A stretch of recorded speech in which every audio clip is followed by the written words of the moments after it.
Shalom, salam sejahtera untuk kita semua. Kembali saat ini kita akan mendengarkan bacaan Alkitab dalam kitab Matius pasal 21. Mari kita berdoa. Bapa kami yang penuh kasih, yang bertahta dalam kerajaan surga, kiranya kuasa Roh Kudus-Mu menuntun kami saat ini ketika kami mendengarkan bacaan Alkitab, sehingga apa yang kami dengarkan dapat kami lakukan dalam kehidupan kami. Terpujilah nama-Mu, dalam nama Yesus kami berdoa. Amin.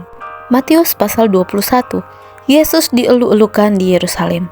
Ketika Yesus dan murid-muridnya telah dekat Yerusalem dan tiba di Betfage yang terletak di Bukit Zaitun, Yesus menyuruh 2 orang muridnya dengan pesan, "Pergilah ke kampung yang di depanmu itu, dan di situ kamu akan segera menemukan seekor keledai betina tertambat dan anaknya ada dekatnya. Lepaskanlah keledai itu dan bawalah keduanya kepadaku. Dan jikalau ada orang yang menegur kamu, katakanlah, Tuhan memerlukannya, Ia akan segera mengembalikannya." Hal itu terjadi supaya genaplah firman yang disampaikan oleh Nabi. "Katakanlah kepada putri Sion, lihat, rajamu datang kepadamu. Ia lemah lembut dan mengendarai seekor keledai beban yang mudah." Maka pergilah murid-murid itu dan berbuat seperti yang ditugaskan Yesus kepada mereka. Mereka membawa keledai betina itu bersama anaknya, lalu mengalasinya dengan pakaian mereka, dan Yesus pun naik ke atasnya. Orang banyak yang sangat besar jumlahnya menghamparkan pakaiannya di jalan. Ada pula yang memotong ranting-ranting dari pohon-pohon dan menyebarkannya di jalan. Dan orang banyak yang berjalan di depan Yesus dan yang mengikutinya dari belakang berseru, katanya, "Hosana bagi anak Daud, diberkatilah dia yang datang dalam nama Tuhan. Hosana di tempat yang maha tinggi." Dan ketika ia masuk ke Yerusalem, gemparlah seluruh kota itu, dan orang berkata, "Siapakah orang ini?" Dan orang banyak itu menyahut, "Inilah Nabi Yesus dari Nazaret di Galilea." Yesus menyucikan bait Allah. Lalu Yesus masuk ke bait Allah dan mengusir semua orang yang berjual beli di halaman bait Allah. Ia mengembalikan meja-meja penukar uang dan bangku-bangku pedagang merpati, dan berkata kepada mereka, "Ada tertulis, rumahku akan disebut rumah doa, tetapi kamu menjadikannya sarang penyamun." Maka datanglah orang-orang buta dan orang-orang timpang kepadanya dalam bait Allah itu, dan mereka disembuhkannya. Tetapi ketika imam-imam kepala dan ahli-ahli Taurat melihat mujizat-mujizat yang dibuatnya itu, dan anak-anak yang berseru dalam bait Allah, "Hosana bagi anak Daud," hati mereka sangat jengkel. Lalu mereka berkata kepadanya, "Engkau dengar apa yang dikatakan anak-anak ini?" Kata Yesus kepada mereka, "Aku dengar. Belum pernahkah kamu baca, dari mulut bayi-bayi dan anak-anak yang menyusu Engkau telah menyediakan puji-pujian?" Lalu ia meninggalkan mereka dan pergi keluar kota ke Betania dan bermalam di situ. Yesus mengutuk pohon ara.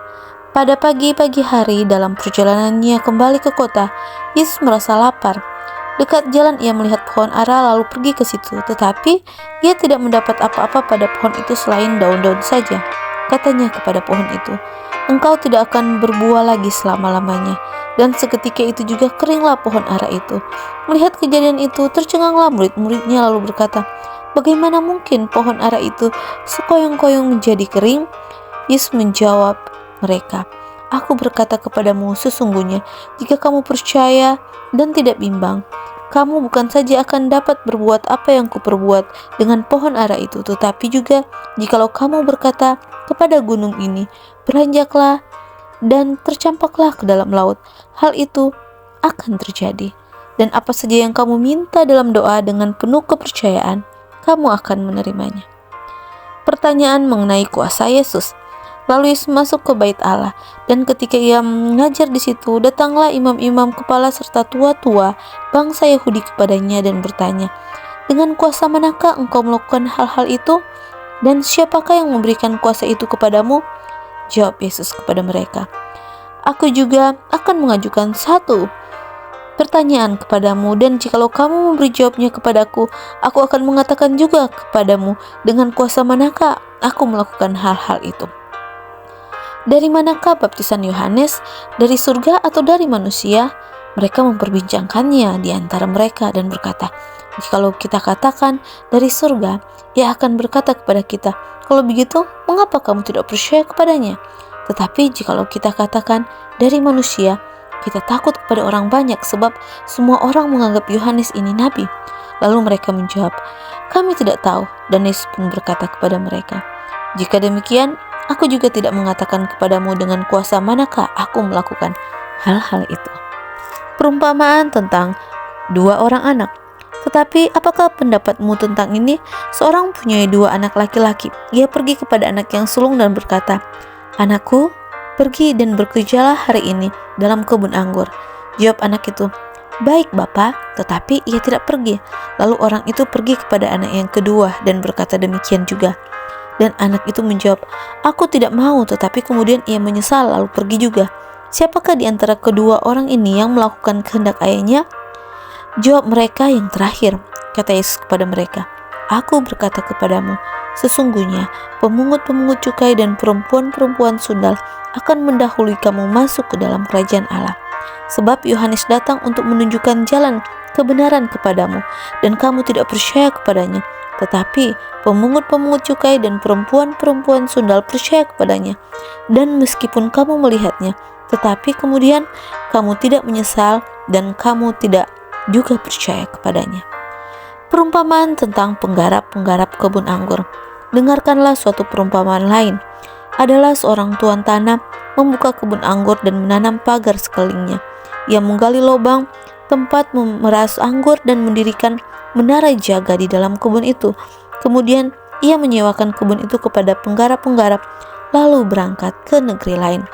Ketika hampir tiba musim petik, ia menyuruh hamba-hambanya kepada penggarap-penggarap itu untuk menerima hasil yang menjadi bagiannya.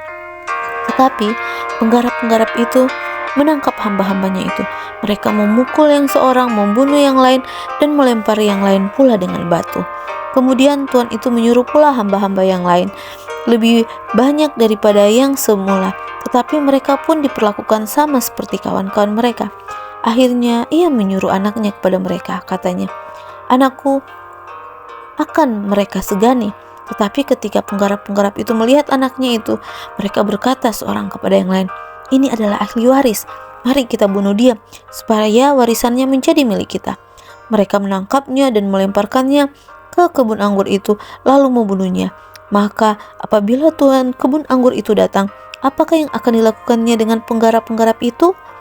Kata mereka kepadanya, ia akan membinasakan orang-orang jahat itu, dan kebun anggurnya akan disewakannya kepada penggarap-penggarap lain, yang akan menyerahkan hasilnya kepadanya pada waktunya. Kata Yesus kepada mereka, belum pernahkah kamu baca dalam kitab suci, batu yang dibuang oleh tukang-tukang bangunan telah menjadi batu penjuru. Hal itu terjadi dari pihak Tuhan, suatu perbuatan ajaib di mata kita. Sebab itu, aku berkata kepadamu bahwa kerajaan Allah akan diambil daripadamu dan akan diberikan kepada suatu bangsa yang akan menghasilkan buah kerajaan itu. Dan barang siapa jatuh ke atas batu itu, ia akan hancur, dan barang siapa ditimpa batu itu, ia akan remuk. Ketika imam-imam kepala dan orang-orang Farisi mendengar perumpamaan-perumpamaan Yesus, mereka mengerti bahwa merekalah yang dimaksudkannya, dan mereka berusaha untuk menangkap dia, tetapi mereka takut kepada orang banyak, karena orang banyak itu menganggap dia nabi. Demikianlah bacaan Alkitab kita pada hari ini. Begitu banyak hal yang sudah kita dengarkan, di mana kerajaan surga sudah dekat. Mari kita berserah kepada Tuhan, mari kita percaya kepadanya selalu, dan yakin dan percaya hari ini Tuhan akan berkati kehidupan kita. Dalam nama Yesus, amin.